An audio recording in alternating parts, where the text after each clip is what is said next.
All right, greetings everybody, and welcome to week number 3. That is right, week number 333 of your 7314 class, which is your reference class. As always, I'm your professor, Dr. J.C.K. Alston, and what we are going to do today is we are going to have a quick state of the course update, and then I am going to tell you about 2 common APA mistakes that students make time and time again, unless I warn them ahead of time in a check-in video. But then when I warn them ahead of time in the check-in video, because the check-in videos are optional, they still make the same damn mistake that I told them not to make, and it gets kind of frustrating. Here is what I am going to say, and I'm going to put this in the announcement as well, and I know that there's going to be at least one of you who doesn't heed this advice and know, well, what can I do?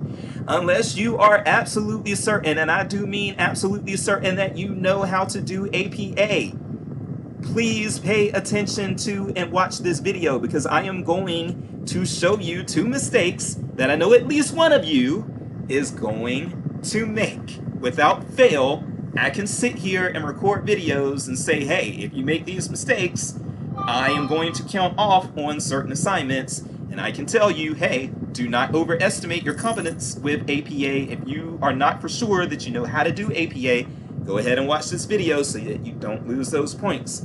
And I assure you, somebody is going to overestimate their competence in APA, and they're gonna make the same mistakes that I say in this video don't make. It's just one of the tragic realities of this field, but or of this world, I should say. But I am not going to make the check-in video required, so here we go. But again, I warn you, unless you are certain that you know APA, or you've had me in a class before, in which case you've already heard this spiel, but unless one of those things apply to you, please watch the video so that you can make sure that you don't make these mistakes. And yes, I will be counting off for those of you who do make the mistake, and inevitably, one of you at least will make the very mistakes that I told you ahead of time not to make. All right. So what's coming up on the horizon? First of all, your discussion board prompt for you all. I'm gonna count this as my fault, okay? So you all were actually supposed to have, per the instructions here, you all were supposed to have, and I guess that's why the problem came, is because I didn't update this. So that's my fault, and I take full responsibility for it. I meant to have this saying that you should have had something up by the 7th of September, and then the other thing up by the 14th of September. So you should have had something up in week 2 and then something in week 3.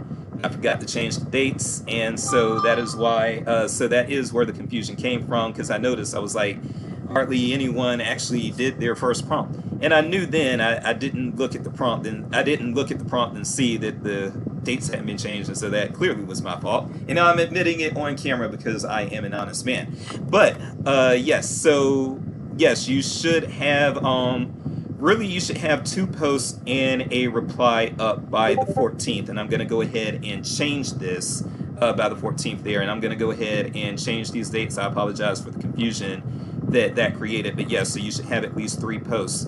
One should have been done last week, but most of you did not have that, but that's okay, because this is the reason why you didn't. But that does mean you have to have 2 this week by the end of week 3. And then you have to also have a reply to somebody at the end of week 3. So again, and I don't like this. I've told y'all before, I don't like the information seeking theory stuff, but information seeking behavior is just, again, it's something that we are forced to teach you all, so I am teaching you all that.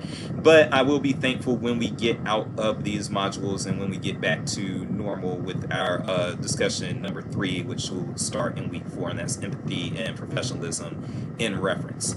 All right, so what else is on the horizon? So, what else is on the horizon is this. By the way, if you see things like dates that don't make sense, like if you're in a fall class and you see February dates on something, that's something that Dr. J's missed. Feel free to bring that to my attention, okay? All right. Your virtual, there are 2 papers. Let me make sure that this is clear. There are 2 papers that you are going to have correct APA on. And those 2 papers are going to be the virtual reference practice paper, which is this one, and then also the Wikipedia edit assignment, which will be due in mid-October. In both of those, but only in those assignments. I'm not looking for this on your semester-long project, and I'm not looking for this in your discussion board posts. Your discussion board posts are more informal, so no, I am not counting off if you have APA mistakes in those. That's overkill. And then your semester-long projects, I'm just going to keep it real. They take so long to grade, and they happen at the end of the semester. So no, I do not, I do not check for APA on these semester-long projects because they take long enough to grade anyway, and that would just be complicating things even further as I'm trying to reach the grading deadline, okay? All right, but for the virtual reference paper, which is going to be due, a week from Sunday, you will have to have proper APA, and so I'm going to go over what proper APA looks like in this check-in video by mentioning the 2 common mistakes that are made. So I want you all to be aware of that, and then I also want you all to be aware of, in a few weeks, but not quite yet, but toward the end of the month, we are going to have our first sync session. I can't remember if it's Marianne or Jamie that's coming in that first sync session. Let me look real quick. I believe it's Marianne, but let me double check. Yeah, we'll have Marianne, and she'll be coming in on September the 30th, and she really enjoys talking to you all, so please be ready to come and spend that evening with Marianne. She's a great personality, great soul. You'll love her. Okay, but that's really it with the state of the course. Oh no, that's not it with the state of the course update. What is Dr. J's thinking? There is one other piece that I want you all to be aware of. And that is this, the unassignments that you all just turned in. I graded those earlier today, all right? And for the most part, they were good. Almost all of them were perfect. There were 1 or 2 that were missing the upnote, which I kind of hope that you all would steer away from. But yes, the upnote needed to be included as well. So you lost a half point if you forgot the upnote, but outside of that, everything was pretty good. But what I want you all to do now, and I don't mean now as in right after you watch this video, but what I want you all to do eventually, what I think will help you all, is to actually look at the work that your classmates have done. Again, this is peer-to-peer learning, and you can learn about cables from this information that I did for the example here. This will teach you about cables. But when you're talking about your different databases, if you have Factiva or IBIS World or PsycInfo or whatever the case may be, yes, that if you want to learn about these various databases, then please go into this discussion board prompt and look at the work that your classmates have done, and that is this discussion board will be available throughout the entire semester. So you don't have to do this right away. Like, let's say you aren't going to have a free moment until Thanksgiving break, but you decide on your week of Thanksgiving break that, yeah, you just want to look at that and just learn about those databases. That is perfectly fine. That is, in fact, encouraged, okay?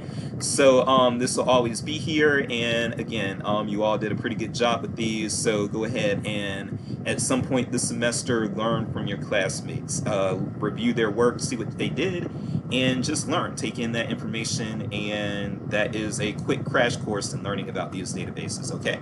So that is your database unassignment for you, and that should have been 5 easy points. Everybody got at least a 4.5, if not a 5, and from there, yes, let's talk about these 2 common APA mistakes. So first of all, and let me go ahead and just open a new window here and go to Google. So we're going to go to Google, and we are actually going to just, the Purdue OWL, most of you do already know what the Purdue OWL is, but not every, there are some returning students, and then some, by returning students, I mean people who are returning after a long time out of college to work on their master's degree. If that describes you, if you are, I do not make my students buy the APA style guide, okay? So what you need to do if you are looking for just quick tips on how to cite in APA, what you can do is you can just Google Purdue OWL APA, okay? And it will bring you here, and this is what you need: APA Formatting and Style 7th edition through the Purdue OWL. This is free to access. You do not need to be a student at Purdue to access it, yada yada yada. So yes, that will bring you here, and you can use this as a style guide to help you build your citations. Again, I am looking for proper reference lists for the virtual reference assignment and for the Wikipedia edit assignment. I am expecting you all to do your work here correctly, okay? I have been criticized on a teaching evaluation before. Somebody said that I was a nitpicky grader because I made students do their citations formatted correctly. Let me just say that if I don't make you do things correctly, I'm not a good teacher. I mean, that's just the nuts and bolts of it. If I let you get away with doing work that isn't right, then I am not a good teacher. So yes, I am for the APA, I mean not for the APA, for the virtual reference assignment paper and for the Wikipedia edit assignment paper, I am expecting you all to have correct formatting. And so with that said, we're going to spend about 15 minutes. This will be about a 25-minute video. We're going to spend about 15 minutes looking at these 2 common APA mistakes. And again, if you make these mistakes, I am going to count off. And by the way, I'm going to take this time to also say you are in grad school. So yes, you should have a references list and you should be building on and incorporating the data, the theory, the other types of information that are already in the field. You need to be incorporating sources. This again is grad school. So you are going to lose points and you are going to lose a lot of points if you turn in Wikipedia edit assignments and or virtual reference practice assignments where you do not cite sources. If you do not cite sources, you are not doing grad school level work. It is just that simple, okay? A good rule of thumb would be to just assume if you are told to use a citation style, and I am telling you specifically to use APA, if you are told to use a citation style, that is a dead giveaway that you need to cite sources, all right? All right, so let's look at that first common APA mistake, and that's going to be related to, not in-text citations, sorry, that is going to be related to authors. And here's what I need you all to know, and I guarantee that somebody is going to overestimate their knowledge and competence of APA, and they're going to make these same mistakes that I'm warning you on September the 9th not to make. Y'all are going to make them later, and then you're going to lose points, and then you're going to do things right for the Wikipedia edit assignment, hopefully. The first common mistake that students make in their reference list, and again, I'm just getting you all to do APA right. This is not about me being nitpicky, it's about doing things right. Double concept, eh? All right, first things first. You only write out the surname or the last names of authors. You do not write out in the reference list their first name or their middle name, even if you have it. So, I don't know this person's name, but let's say that this person's name was Samuel Ahmed. As you can see, they are not writing out Samuel, they are just putting S. Ahmed. And as you scroll down, you will see this same thing over and over again. They're not writing out first and middle names. CJ Soto, John, OP. All right, and I can scroll down all the time, and you're not going to see where in the reference list they are writing out the first and middle names. They are always initials. The first name T, JJ, AA, DB, K. As you can see, a first name is never written out. We can go to 20 or more authors, and as you can see, the same deal. Even if you know, let's say that you know that this is Eric Becker. You are not going to write out Eric. You are going to write E period. If his name was Eric Aaron Becker, instead of writing Eric Aaron Becker out, you would write E period A period. Okay? You are not writing out first and middle names. All right? It is as simple as that. So if you write out first and middle names in the reference list, yes, I am going to count off points for that, so don't do it. All right, that's the first common APA mistake. That one is a little easier. The second common APA mistake trips students up a lot more, and that's going to be this. We'll start with books, but we'll also look at how this affects articles and periodicals. But let's start out with books. The thing you have to remember is that book titles and reference lists do not follow standard English rules for titles, and I'm going to show you what that means as far as capitalization, and I'll even put in a little blurb for APA capitalization to kind of help you all out with this. Alright, so when you are writing out books in a reference list, one thing that you are going to do, first of all, you do need to italicize the title of the book, but here's the thing. The only words that you capitalize in a citation for APA, a reference list citation for APA, as far as book titles, you only capitalize the first word of the title, the first word of the subtitle, and then any proper nouns. So I'll show you this in action right here on the Purdue Owl. Alexander the Great. As you can see, the title of this book is Alexander the Great, A Life and Legend. As you can see, life and legend are lowercase. That wouldn't be the case under normal English rules for capitalization of a book title. But in this case, yes, life and legend are lowercase. Now, Alexander the Great, you might be saying, hey, Dr. J's Great is capitalized. Yes, it is. But that's because Alexander the Great itself is a proper noun. That is the proper noun right there, Alexander the Great. So now you might be saying to me, hey, Dr. Jace, the is not capitalized. Well, yes, even in the proper noun situation, if a proper noun includes an article, such as a or the, those are articles as far as part of speech they are. If you have something like that, then those will still be lowercase. So Alexander the Great would still have a lowercase the, okay? But otherwise, yes, the only words, again, that you capitalize are the first word of the title, first word of the subtitle, which will appear after the colon, and then any proper noun. So as we scroll down further, we'll see other examples of this. A new companion to Mallory. As you can see, new and companion are lowercase. Mallory is a proper noun, so it's capitalized. You can scroll down further. I'm not going to do that thing because it's not in English. I don't want to confuse myself, but let's scroll down. Here's another book. Writing your journal article in 12 weeks, a guide to academic publishing success. As you can see, writing is capitalized, A is capitalized, but there are a lot of lowercase words here that wouldn't be lowercase in your normal English rules. Your journal article, 12 weeks, guide, academic publishing success. All those things were lowercase. So I hope this is sort of getting there with you all. The Norton Anthology of English Literature, The Middle Ages. Yes, the Middle Ages is a proper noun. The Middle Ages as a time period is a proper noun. So you are going to go ahead and capitalize those words. English is also a proper noun, and Norton is also a proper noun. But anthology is not, literature is not, okay? Now, this gets a little complicated when you're talking about other sources, but I am looking for this and counting for correctness with this in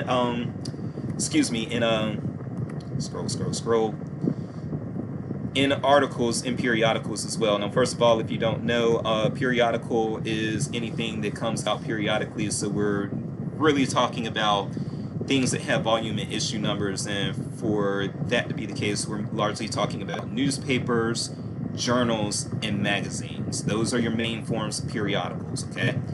And again, with journals and with magazines and with newspapers, you tend to have volume and issue numbers. Now, as you scroll down, what gets confusing is that the title of the publication, the title of the actual periodical, follows the regular English rules in this case. So look at the New Criterion. That is the name of a journal. All of those words are capitalized, not just the, but New and Criterion are also capitalized. And the journal title or the magazine title or the newspaper title also needs to be italicized, okay? But when you're talking about the title of the article, then you see that same thing that you saw with the book titles, that same little funky scheme. The eclipse of listening. As you can see, the is the only word that's capitalized. Eclipse is lowercase and listening is lowercase, okay? So that's, again, not your standard English rules, okay? And if we scroll down further, we'll see the same. This is the name of the journal right here, Purdue Journal of Service Learning and International Engagement. You see the and is the only, and of are the words that they lowercase, but these other words are capitalized. However, if you look at this, you will see that the only words that are capitalized are data and negotiating. Experience, design, community-oriented, digital, research, service learning, lowercase, okay? Scroll down further and we'll see the same things in magazines and newspapers. I'm actually going to skip that one because we kind of already see what's going on here. But again, just know that it's the same thing in your magazines and in your newspapers. The name of the magazine is Time. If it were more than just one word, you would capitalize those words, except for those minor words like and the and so forth. But as you can see, this is your article title here, Better Late Than Never. Better is the only word that's capitalized, late, than, and never are lowercase. Article in a newspaper. The newspaper is titled The Country Today, and as you can see, all three of those words are capitalized.